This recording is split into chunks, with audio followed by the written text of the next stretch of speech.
100% Dragon, le podcast dédié aux Drax catalans de Perpignan, produit par la rédaction du journal L'Indépendant. 100% Dragon, l'émission de l'Indep qui suit l'équipe de Perpignan qui évolue dans l'élite du rugby à 13 européens. 100% Dragon, on se rapproche à grands pas de cette nouvelle saison et je suis avec Bruno Antonienne ce matin. Bonjour Bruno. Bonjour. Alors Bruno, les choses s'accélèrent pour les Dragons cette semaine. On commence à rentrer dans le vif du sujet avec un match de préparation. Est-ce que les 6 recrues seront alignés samedi contre le Toulouse Olympique ? Alors aujourd'hui, j'ai envie de vous dire oui pour le moment. Alors il reste encore 2 entraînements.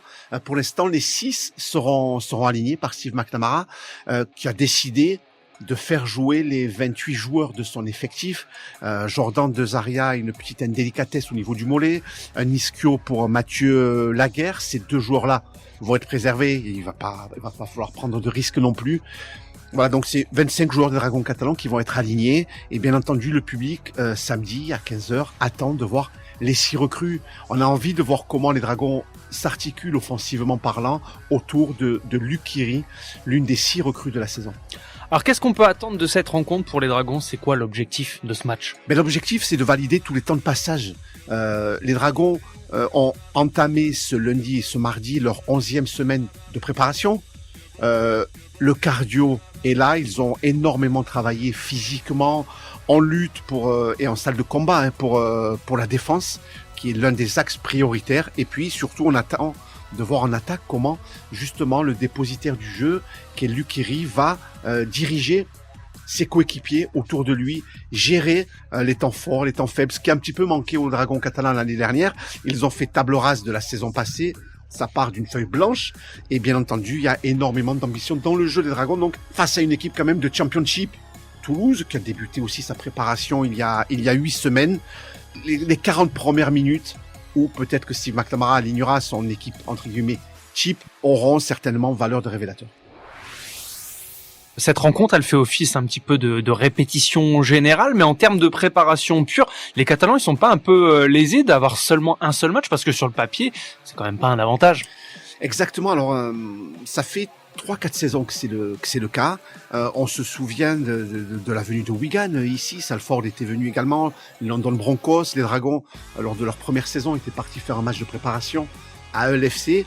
Mais tout ça, ça a des coûts. Steve McNamara veut pas rajouter un voyage de plus. Je vous rappelle que les Dragons font 14 déplacements dans la saison en Angleterre sur les 27 journées, quand les Anglais n'en font qu'un ici à Perpignan, voire 2 pour 3 équipes. Et puis financièrement, c'est difficile de faire venir un adversaire anglais ici. Heureusement qu'il y a cette opposition avec Toulouse. Il y avait la possibilité aussi de faire un match de préparation contre l'équipe élite, un petit peu les meilleurs joueurs du championnat de France.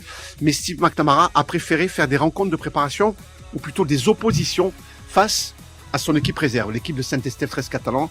Il y a eu 2 gros mercredis sous haute intensité qui ont eu valeur de référence. C'était un petit peu des matchs de préparation à huis clos entre eux. Mais voilà, Steve McNamara a eu quelques réponses à ces occasions-là. Est-ce qu'on peut déjà tirer quelques enseignements suite à ces premières oppositions ? Le positionnement de garçons, de Benjamin Garcia au talonnage, d'Oliver Partington en 3e ligne, d'Arthur Romano au centre de l'attaque, des nouveaux ailiers, Tommy Mackinson d'un côté, Nico Tritch de l'autre, avec la concurrence pour Foidia qui postule à une place à l'aile. Et puis les changements, la possibilité de voir Arthur Morgue ou Sam Tompkins à la mêlée avec César Rouget, et vivement samedi pour voir un petit peu les options choisies et favorites du coach. Alors c'est sûr qu'on en saura plus à l'issue de cette rencontre. Quel sera le programme du coup des Dragons après ce match amical ? Alors après ce match amical, il y aura les 16e de finale de la Challenge Cup. Ce sera certainement le 8 février, le samedi 8 février, du côté de Halifax. Les Dragons ont demandé à jouer à midi pour pouvoir prendre un avion le soir et rentrer. Je vous rappelle que la Super League débutera le vendredi 14 février. Pour l'instant, la RFL a demandé aux Dragons de jouer le dimanche à Halifax. Un retour le lundi en fin de journée, ça optimiserait pas la préparation pour le premier match de la saison. Je vous rappelle que les Dragons, du coup, avec ce déplacement de Cup, vont avoir 3 déplacements sur les 4 premières semaines.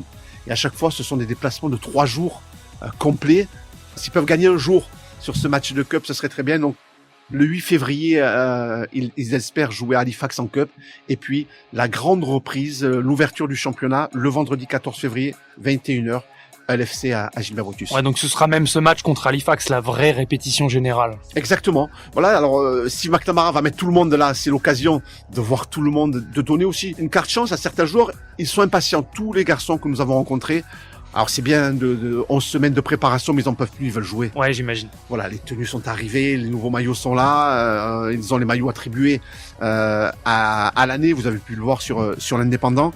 Mais maintenant, voilà, ils sont tous pressés de jouer et on ne sait pas encore qui va être vraiment dans ces 17. Répétition générale pour ce match contre Toulouse, mais il y aura qu'une vraie feuille de match en Cup du côté de Halifax. Très bien, on suivra ça de près, Bruno. Merci.